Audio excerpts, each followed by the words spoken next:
የግብረ ስጋ ግንኙነት ፈጽሞ ጾም መጾም ይቻላል ቀሲስ የሚል ጥያቄ ደርሶኛል። ይሄንን ጥያቄ ለመመለስ መጥቻለሁ። እናንተ ደግሞ ለሁሉም ሰው እንዲዳረስ 10 ጊዜ ኮፒ ሊንክ በማድረግ ሼር አድርጉ፣ ቤቱን ፎሎ አድርጉ፣ ለሁሉም ሰው አዳርሱልኝ። ሁሉም ሰው ይወቅ። አሁን የምንመልሰው የሥርዓተ ቤተክርስቲያን ስለሆነ ሁሉም ሰው ሊያውቀው ይገባል ማለት ነው። እንግዲህ በጾም ሰዓት የግብረ ስጋ ግንኙነት መፈጸም ይቻላል ወይ ለማለት ነው። እንግዲህ ግብረ ስጋ ግንኙነት ፈጽሞ ጾም መጾም ይቻላል ወይ የሚለው ጥያቄ የደረሰኝ እኔ ስፈታው በጾም ግብረ ስጋ ግንኙነት መፈጸም ይቻላል ወይ ነው።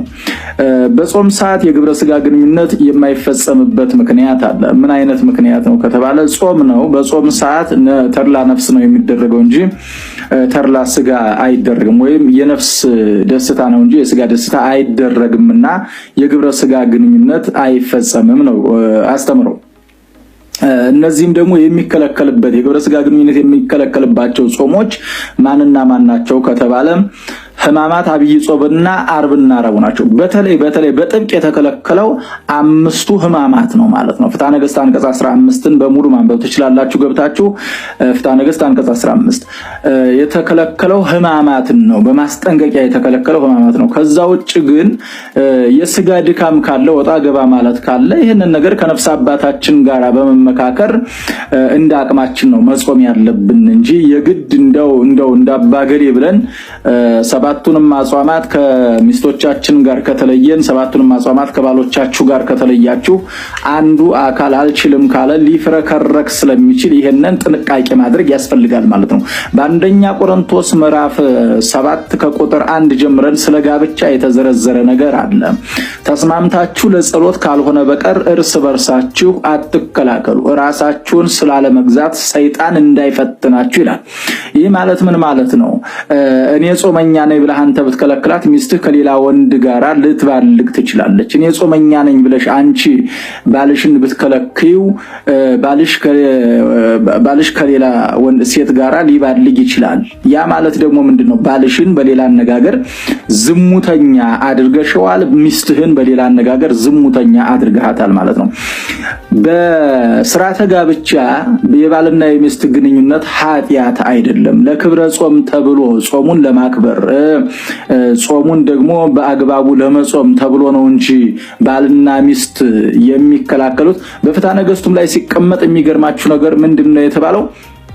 ባልየው የላይኛውን ብርድ ልብሱን ለብሶ ይተኛ፣ ሚስቲቱ ደግሞ አንሶላውን ገልባ ትተኛ። በመካከላቸው ድንበር ሊሆን የሚችለው ባልየው አንሶላው ላይ ተኝቶ ብርድ ልብሱን ይልበስ፣ ሚስቲቱ ደግሞ ባልየው የተኛበትን አንሶላ ለብሳ ብርድ ልብሱንም ለብሳ ትተኛ ነው የተባለው እንጂ ሚስቲቱ እታች መደብ ላይ ባልየው አልጋ ላይ ይተኙ አልተባለም። ለምን?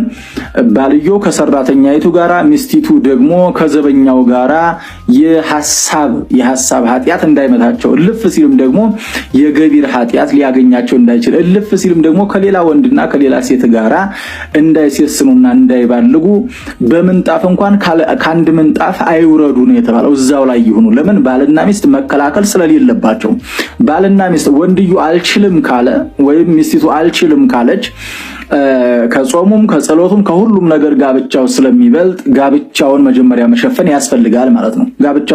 ይሄንን መስራት ያለባቸው በነገራችን ላይ ቀረብ ብላችሁ ነፍስ አባቶቻችሁ ናቸው መስራት ያለባቸው። ይሄንን ምን ይሰራሉ? ይሄን ካልሰሩ ነፍስ አባቶቻችሁ ታዲያ ይሄንን መዳኘት ያለባቸው ነፍስ አባቶቻችሁ ናቸው።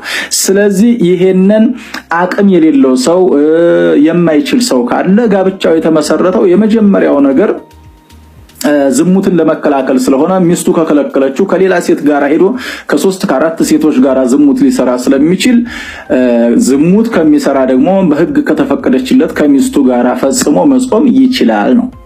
መጾም ይችላል ፈጽሞ።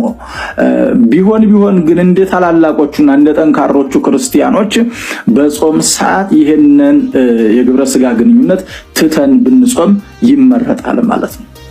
ብንጾም ይመረጣል። ነገር ግን በሕማማት ወቅት ግን ይሄ ነገር መፈጸም የተከለከለ ነው። ፍትሐ ነገሥት አንቀጽ 15 ላይ ገብታችሁ ማየት ትችላላችሁ።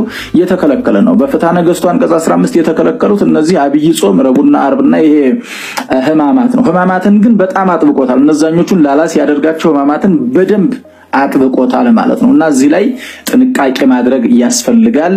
የግብረ ስጋ ግንኙነት ፈጽሜያለሁ ዛሬ በቃ ጾሜን ሽሬያለሁ ካሁን በኋላ መብላት ነው አይባልም። ፈጽመህ ትጾማለህ። ነገር ግን ወደ ጠንካሮቹ ክርስቲያኖች ቀስ በቀስ ታድጋለህ ማለት ነው። ቀስ በቀስ ለምን ጠንካሮቹ ክርስቲያኖች 7ቱን አጽዋማት ያለ ግንኙነት ይጾማሉ። አንተ ደግሞ አልጠነከርክ ከሆንክ ደግሞ መጀመሪያ እስክትጠነክር ድረስ ወጣ ገባ እያልክ ትጾማለህ። ስትጠነክር ደግሞ ምንድን ታደርጋለህ? እንደ ጠንካሮቹ ክርስቲያኖች ከሚስትህ ጋር ተመካክረህ ቀጥ ብለህ ትጾማለህ ማለት ነው። ስትከላከሉ ግን በዚህ በአንደኛ ቆሮንቶስ 7 ላይ እንደተጠቀሰው ሰይጣን ሊፈትናችሁ ስለሚችል ይሄ ጥንቃቄ ማድረግ ያስፈልጋል። በተረፈ ደግሞ ከነፍስ አባታችሁ ጋር ቅረቡና ነፍስ አባቶቻችሁ የሚሏችሁን ስሙ። ነፍስ አባቶቻችሁ ትዳሩን እንዲፈርስ በእርግጠኝነት አይመክሩም።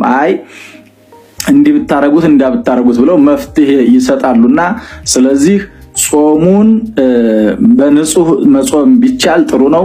በንጹህ መጾም ካልተቻለ ደግሞ የግድ የባልና የሚስት ስራው እየተሰራ ጾሙ መጾም አለበት ማለት ነው። ከህማማትና ከአብይ ጾም ውጭ ካልተቻለ ደግሞ ከህማማት ውጭ ባለው ማለት ነው። ስለነበረን ጊዜ ልዑል እግዚአብሔር ስሙ የተመሰገነ ይሁን።